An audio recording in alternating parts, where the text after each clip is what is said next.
My name is Anna. I moved to a small village 2 years ago with my husband, Max. We wanted to live closer to nature.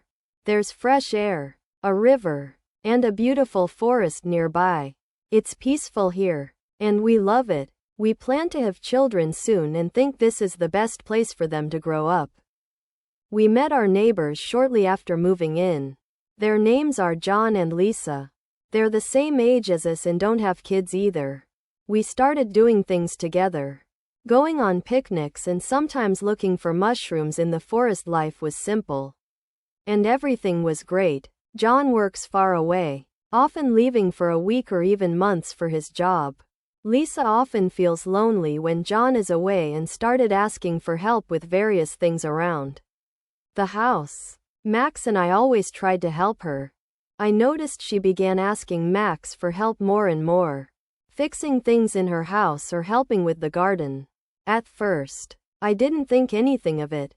Max is always kind, and I trust him. But then I saw something strange. Lisa started wearing different clothes when Max was around. Fancy dresses instead of normal house clothes. She would always smile at Max in a way I didn't like. I tried not to worry, but deep down, I felt uneasy. Max didn't seem to notice anything at first. He thought he was just helping a neighbor. But then he started staying at Lisa's house longer than usual. I would wait for him, wondering what was taking so long. He told me he was just helping with small things, but I could feel something was wrong. One day, I asked Max why he spent so much time with Lisa. He looked surprised and said, "I'm just helping her out. She needs help with her house because John is away." I nodded, but I didn't feel better. I started watching them more closely. When Max went to Lisa's house, I would find reasons to visit too. I wanted to see what was going on. Every time I went over, Lisa acted like everything was fine, but I could see how she looked at Max. It wasn't friendly anymore. There was something more in her eyes, something that made me uncomfortable. One evening, Max came home late again. I asked him why he was late. He told me he was helping Lisa fix her car. I didn't believe him. I didn't say anything, but I knew something was going on. I couldn't stop thinking about it. I started dreaming about Lisa in my dreams. She would try to take Max away from me. I woke up feeling angry and scared. I knew I had to talk to Max again, but I didn't know how to start. One day, I saw Max and Lisa talking outside. They were standing too close, and Lisa was laughing. My heart started beating fast. I couldn't take it anymore. So I went outside and asked them what was going on.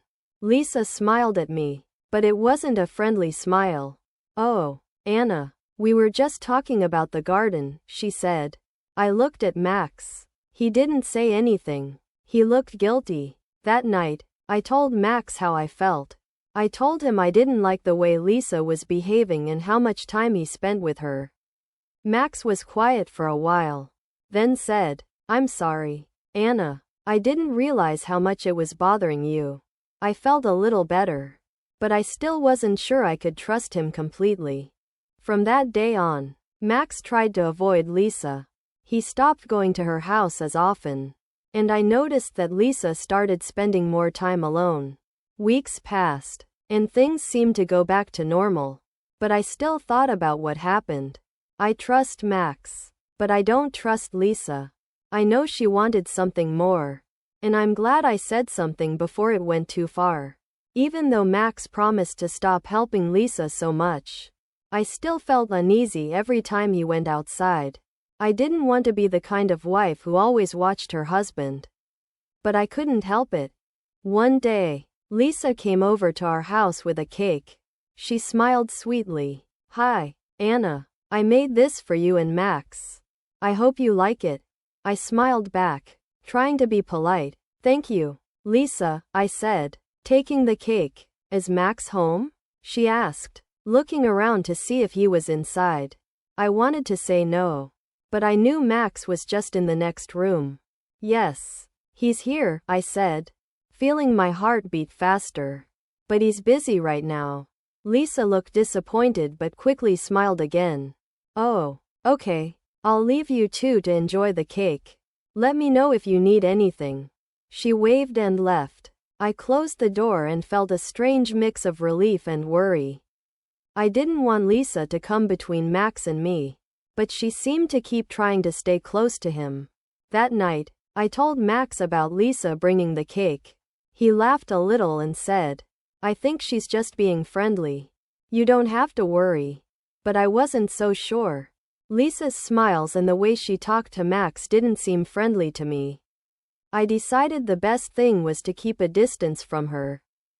The next week, Max went back to his usual routine, helping around the house, working in the garden, and spending time with me. I felt happy that things were returning to normal. We talked more, went on walks together, and everything seemed fine again. But one day, while Max was at work, I saw Lisa at the store. She came over and said, "You know, Anna, your husband is very helpful. I don't know what I'd do without him." Her words made me uncomfortable, but I smiled politely. "Yes, he's a good man," I said. Lisa laughed softly. "He's more than just good, isn't he? You're very lucky to have him." I didn't like the way she said that, but I didn't want to argue. I just nodded and said, "Yes, I am." For the next few weeks, Lisa didn't come around as much. Max and I started spending more time together, and I felt like our relationship was getting stronger. I wanted to believe that everything was okay, but part of me still didn't trust Lisa. One afternoon, Max came home from work and told me that John, Lisa's husband, was coming back soon. I felt relieved. I hoped that once John returned, Lisa would stop trying to get close to Max. When John came back, everything seemed to change. Lisa stopped asking for Max's help, and we didn't see her much anymore. I felt a huge weight lift off my shoulders. It seemed like the problem had solved itself. Max and I continued to enjoy our life in the village. We went on trips together, worked in the garden, and talked about starting a family. I was happy again and started to forget about the whole situation with Lisa. One evening, as we sat outside watching the sunset, I looked at Max and felt grateful. I realized I needed to trust him more. He had always been there for me, and I knew he loved me. I didn't want to let my fears ruin what we had. I turned to Max and said, "I'm sorry if I ever doubted you." Max looked surprised. "Doubted me? Why?" "Because I love you, and I know you'd never hurt me." Max took my hand and said, "I love you too, Anna. I would never do anything to hurt you." From that moment, I felt peace in my heart. Lisa was just a small part of our story, but Max and I were building something much bigger.